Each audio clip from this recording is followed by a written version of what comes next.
In today's society, animal life is almost entirely dictated by us human beings, which would be the topic for today's show, the ethics behind animal rights. So, I've interviewed various people from veterinarians to pet owners about their insights on this topic. I've been a veterinarian for almost 10 years and may mga cases ako na nagpapa-euthanize yung mga pet owners kapag nagiging violent na yung animals o kaya hindi na nagagamot yung sakit ng animal. So, ano nga ba ang euthanasia? Euthanasia literally means good death. And maraming ways kung paano pina-perform ang euthanasia. Pag malaki yung animal, kagaya ng kalabaw, karabaw, mga basta malalaking animal, binabaril sila sa ulo. Kapag medium to small naman, ini-injectionan. So ang pinaka-practical and ethical way ng pag-perform sa akin ng euthanasia is through injection. So may ine-inject na toxic na chemical sa mga hayop na tinatawag na sodium pentobarbiturate na kapag nasa system na ng animal, mamamatay sila kaagad. So quick, painless death lang yon. Tapos, pinapractice din kasi sa shelter yung euthanasia kapag overpopulated na yung area. Kapag overpopulated na kasi yung area sa isang shelter, kukulangin yung mga pagkain na ibibigay sa mga animals, kaya pina-perform nila yung euthanasia. Okay, pina-perform din nila yung euthanasia kapag unwanted yung animal or walang may gustong mag-adopt. So may mga pros and cons din kasi ang euthanasia. Ang unang pros nito ay yung sa animal. Hindi na maapektuhan yung animal kapag na-euthanize na siya. Hindi na niya mararamdaman yung sakit na nararamdaman niya. Tapos, ayun, bali parang peaceful na siya, ganun. Tapos yung pangalawa naman sa pet owners, yung medical bill.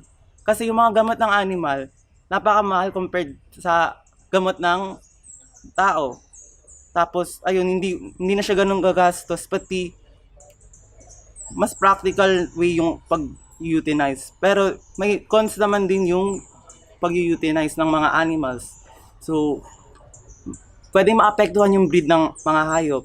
So, kapag overpopulated na kasi yung isang animal, pwedeng i-euthanize sila yun. Pero, habang i-euthanize yung mga aso, pwedeng maapektuhan yung genetic information nila at pwedeng hindi na sila maging sterile yung mga animal, so pwedeng ma-extinct sila or ma-endangered. So basically, depende sa situation yung pag-euthanize sa mga animals.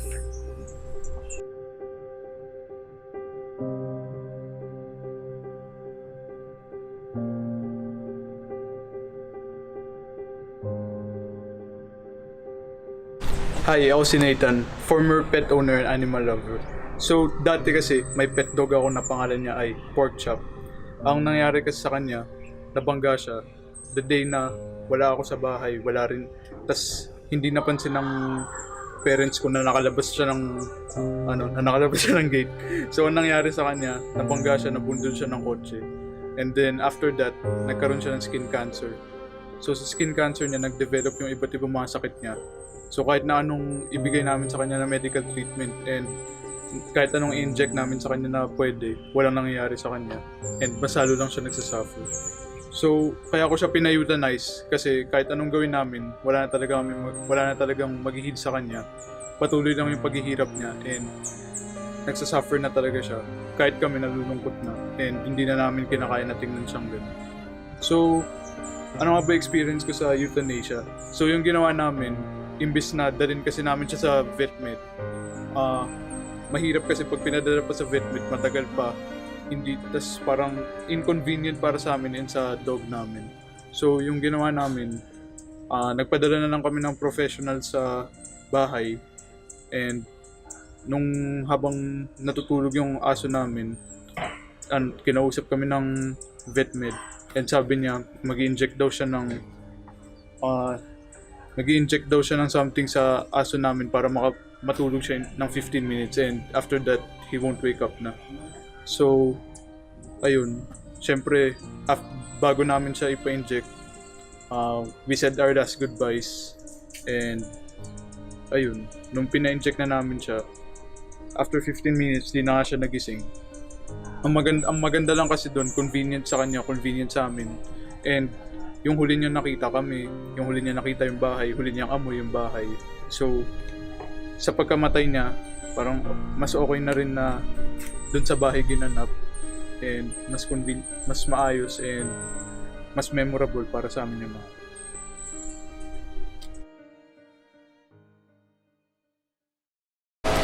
As vets, we are usually faced with this moral dilemma: to kill a perfectly healthy animal or to prolong the life of a terminally ill one. May mga times kasi na owners come to us and ask us to euthanize healthy animals. Ito yung convenience euthanasia, ika nga. Ito yung instances na gusto ng owner na ipa-euthanize yung animal dahil for their own convenience, dahil nagiging hassle na rin yung animal para sa kanila. And syempre, as vets, it is our primary goal to improve the quality of life of the animal, to prolong their life and not to end it. So asking us to euthanize these animals goes against what we are here for. So when faced with these situations, we usually suggest na ipa-adopt yung animal na yon to someone na willing alagaan yung animal, and or ipadala sila to no-kill shelters. Ito rin, yung mga shelters. We know naman na strays at saka unwanted animals, unwanted pets, napupunta sila sa animal shelters. Actually, may dalawa yan. Animal shelters or pounds at saka yung no-kill shelters. Yung animal shelters or pounds, we usually hear this kapag sa dogs. Ito yung common na ano natin na naririnig. So, kapag ang stray dog ay nahuli, they're being impounded and they're given 3 days by the shelter para i-claim ng owner. Kapag naman walang nag-claim sa kanila, they're usually put up for adoption, or worst case scenario, kapag puno na yung shelter at saka yung dog na yon ay deemed unadoptable or walang nag-a-adopt sa kanya, yung nagre-resort talaga yung mga animal shelters sa euthanasia. So actually, stated to siya sa RA 9284 or the Anti-Rabies Act. So sa mga ganitong instances, euthanasia is best kesa naman mag-suffer yung dog dun sa pound na hindi siya maaalagaan ng maayos, at kung yung current at yung future welfare niya ay hindi gaano maganda. Pero may instances din naman na yung euthanasia is the right course of action to take to spare the animal from prolonged suffering and illness. So, in cases na kapag may sakit yung animal, when medical intervention does not cease the suffering, but rather than it causes more suffering, yung euthanasia ang sinasuggest naming mga veterinarians. Kasi mas mabuti naman kasing na you give the animal a good death kesa you let the animal live and you let an animal live a life full of suffering and pain. So kapag yung animal does not anymore enjoy a good welfare, is not happy and is not healthy, the humane thing to do is to give the animal a good death. Some might say that the euthanasia of perfectly healthy animals is considered unethical, while others might see it as a way to control the population of an animal in a certain area, so it would be considered reasonable. Euthanasia would only be considered by others ethical if the animal has been suffering due to old age or due to an illness. So it would be better to give them a painless death. In terms of justice, if an animal is killed due to euthanasia, then all animals must be killed due to euthanasia, using the logic of fairness of distribution. As for autonomy, if murder is bad, then euthanasia can also be considered bad.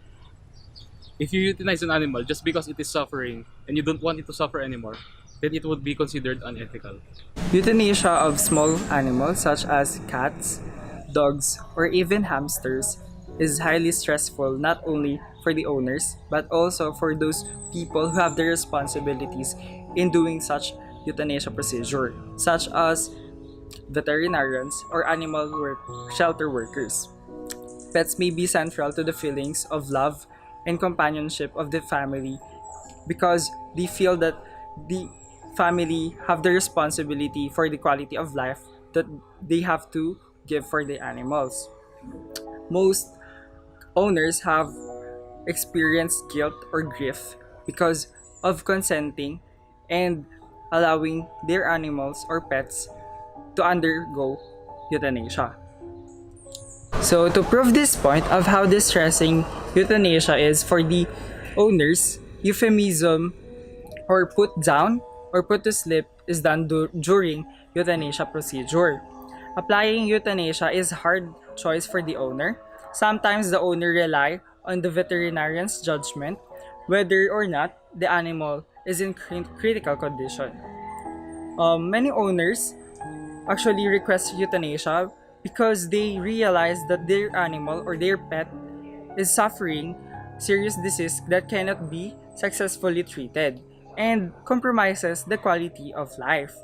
On the contrary, many owners refuse euthanasia for his or her pets even though their pets is now suffering too much. There is a point where veterinarians may have to explain why euthanasia is the best interest for his or her pet. If a veterinarian proceeds to euthanize a pet without the consent of the owners, this is considered unethical. So, in this case, veterinarian must demonstrate to the owners why his pets no longer have the quality of life. So, this is where non-voluntary euthanasia comes in. The animals cannot give the proper consent. That's why we rely on the owner's judgment whether his or her pet will undergo euthanasia. Decisions related to euthanasia deserves ethical considerations. And even more in such complicated scenarios, such as having an animal shelter in which funding haven't been received for a long months and the supply of food is in scarce state. That's why the only solution that they can think of is euthanasia. According to the Haan, for euthanasia decision making, the two principles, autonomy and beneficence, are the most relevant. Respect for persons means the individuals should be treated as autonomous agents, which means individuals capable of deliberation about personal goals and acting under the direction of deliberation. In human medicine, a patient is autonomous if he or she can decide in consenting to or refusing a treatment using certain decision-making capacities. That is, if he or she has the ability to understand and prioritize the convenience of the treatment, the potential drawbacks, other treatment options, and decide whether or the treatment is convenient for her or him. With the definition of autonomous, we can say that the animals are not. So, we most likely rely on the judgment of the owners. The principles of beneficence is understood as having a duty to act in the best interest of the patient and is closely related to the quality of life. In euthanasia, both principles, the beneficence, which means to do the good, or non-maleficence, which means do no harm, is somehow opposite. So, in euthanasia, the principle of non-maleficence must be outweighed by the beneficence. As opposite to the principle of autonomy related to the owner, the principle of beneficence applies to the animal, and well-being for the quality of life of the patient is central in decision-making in proceeding to euthanasia. Quality of life is both difficult to define because in medicine, it is very difficult to assess that a patient is quality of life as this is subjective feeling and varies in various scenarios. Euthanasia, which literally translates to good death, has become a common moral dilemma, specifically in the field of biomedical ethics, because it somehow violates the concept of the four principles of biomedical ethics, namely beneficence, non-maleficence, justice, and autonomy. In the case of beneficence, which means to do good in order to produce benefits for others, this contradicts the act of euthanizing because killing is an immoral or an unethical act. The death of a certain individual or animal, in this case, forever cuts off its future positive states, benefits, or opportunities. However, it is true that it produces prolonged benefits for both the pet owner and the animal, given that the animal has an incurable disease like cancer. The humane disposition is to act for the sake of the animal or its interests because the animal will not be harmed by the loss of life. Instead, there is consensus that the animal will be relieved of an unbearable burden. So, for the part of the animal, mami-minimize yung pain, distress, and suffering niya na mafe-feel niya brought about by its disease. On the same manner, hindi rin mahihirapan yung pet owner na makita yung pet niya na nagsusuffer dahil sa disease na meron yung pet niya. Moreover, mababawasan din yung financial burden sa pet owner dahil costly kasi yung treatment ng mga animals pag may sakit sila, unlike other diseases ng mga human beings. So, in this situation, the death of the animal may be considered a welcome event, and euthanasia helps to bring this about because the animal's life is not worth living, but rather worth avoiding. However, such is not the case kung intentional yung pagpatay sa animal, sa isang perfectly healthy animal, or kung impaired ito, or kung nagpapalaganap na isang disease control or protection of public health as a means of domestic or wild animal population control. This becomes a serious concern, especially for the veterinarians, because vets are committed to their non-maleficent principle, which is do no harm. They are faced with the decision on whether the animal's life is still worth living, especially kung wala siyang consensus on when it is appropriate to let that life go. Welfare or the quality of life is usually linked with the animal's interests. The welfare of an animal need not be singularly identified with its interests, especially if welfare is defined narrowly and if the animal is more harmed by its prolonged life than its death.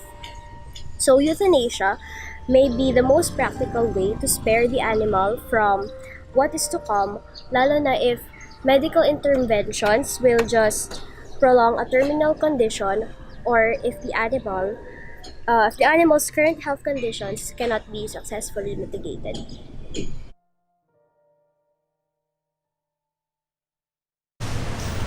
So there we've seen the various perspectives of different experts and individuals about animal rights, more specifically euthanasia among animals. So personally, I think there will be some cases always that euthanasia is necessary. After all, it is a practical choice, one that saves the pet from further suffering and one that saves the owner from further burden. So the question now arises, is it ethical for us humans to get to decide when animals get euthanized? For me, the short answer is yes, but always with the consultation of experts, veterinarians to be exact, because veterinarians would have the technical know-how and knowledge to know when mercy killing is the best option left. So that's all for today. Thank you for watching.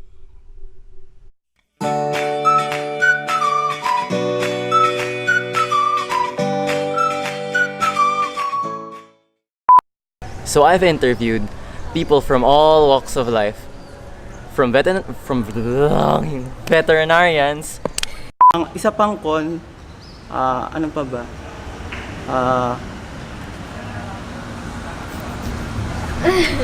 To kill a perfectly healthy bakit human? So in cases where we have to kill perfectly human, what the Euthanasia of small animals, hamsters, Euthanasia. Ha? Wait ulit. Sige, wag mo